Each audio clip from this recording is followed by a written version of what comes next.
This video is for anyone that has a Titan Implement 48 inch. It actually tells 49 inches of soil, it says, but 48 inch tiller. It's chain driven. The back door on these is pretty poor design in my opinion. The wall thickness of this frame is real thin. And as you can see, over time, I haven't really even used this thing that much. You can see it looks pretty brand new. You can see how misshapen that hole is. The bolt's working its way towards tearing out.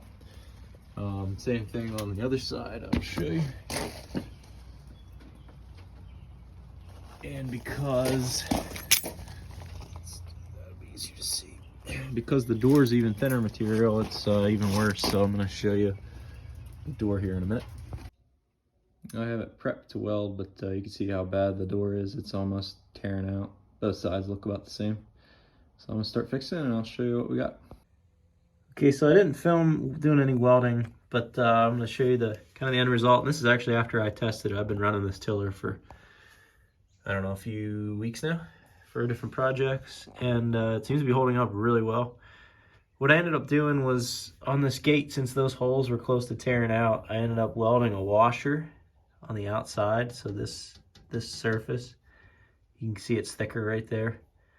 I ended up welding a pretty thick washer on the whole way around, all around, and then I actually increased the diameter of the hole a little bit and used a bigger diameter bolt, because the larger the diameter of the bolt, the more surface area that's contacting the metal, therefore it's probably less likely to keep tearing out and wearing away the metal. So anyway, that's my plan. I'll keep you updated as I test this out. There is enough clearance between the gate width side to side to add a thick washer. A little bit thicker than standard. I think it was probably actually close to like I don't know, thicker than a 1/16 of an inch each washer, probably an 1/8 of an inch. You have enough clearance to add that. I did have to bend the gate in just a little bit. My guess was it was actually bent out from before, because there was probably a gap in there originally. So there's room to fit a washer in there, and then make that hole a little bit bigger, put a bigger bolt in there, and hopefully it slows down the wear. And actually the gate itself it doesn't bounce around as much when I'm driving the tractor now.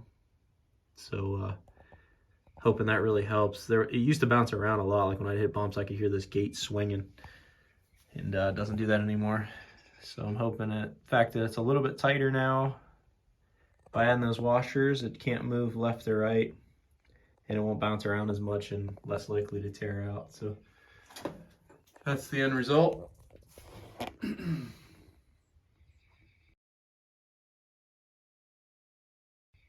I've had two other issues with this tiller. You can see where the paint is different here. These are the mounting brackets for the 3-point arms, and they started to propagate a crack at the base of the factory weld. So what I did is I took this guard off and ground out the crack and then re-welded it. It's a little bit rusty from when I put this guard back on. I must have nicked the paint, but at least there's no crack there anymore. Basically, it was kind of the weld was really undercut, and that undercut kind of created a crack to give it a place to start, and it started cracking in it.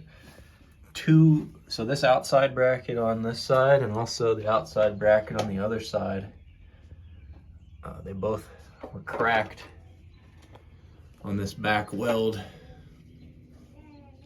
So I just built them up, and I've ran it like this for over a year, and the cracks haven't shown back up. So I think it was just a matter of that undercut causing a stress concentration, and that crack started there. But underneath here are you see this bar here, and these brackets are welded in line with that bar. So the base material is a little thicker there because of that bar. So, because originally I was thinking, well, it's welded to this real thin wall. frame, and of course it's gonna crack, all that weight. But that must be why they put that reinforcement rib. There's 4 of those. And it makes sense because there's one beneath each of these brackets. So they must have put those there to give it some more material to make it a little stronger. But that plate underneath is only stitch or tack welded or stitch welded and not very close together. So I think what I saw was the material kind of lifting away from that bar. So not a very good design. Could be improved. This frame could be thickened, or you know, give these brackets more material to weld to, and then also do some weld inspections to make sure that they're not undercut to give you a crack. And also I had, sorry it's dark out, so I'm trying to use a flashlight and my phone at the same time. Under here, I don't know if we're gonna be able to see them. Yeah, you can see it right there. So there's a 2 set screws in there that hold the collar on. Basically, that collar is part of this bearing. And that collar and those set screws is what holds the drive shaft that comes out of the gearbox. The drive shaft's underneath of this guard. Those set screws are what hold that drive shaft and the sprocket that's in here. So the sprocket, you know, can move with that shaft, and that chain needs to be aligned. And what happened is those set screws actually fell out like the first couple uses.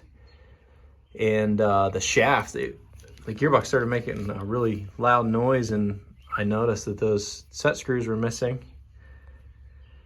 And the shaft was slapping off of the side of this housing here because there was nothing to hold that shaft in place. So it was just moving in and out like this as it was running.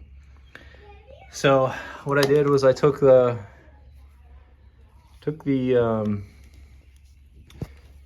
drive shaft off, and I actually checked the alignment of this sprocket to the chain, and then I got new set screws. Harbor Freight actually sells a kit with different sizes. I think that's what I used.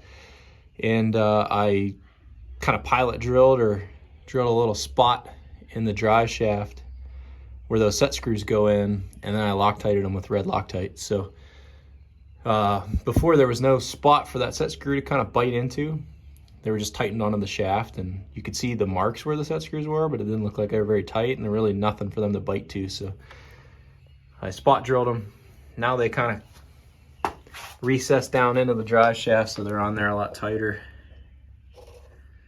And they've been like that for 1.5 years, maybe 2. I think I did that right before I did these, so maybe 2 years now, and so far no issues. But that's kind of the bulk of my issues.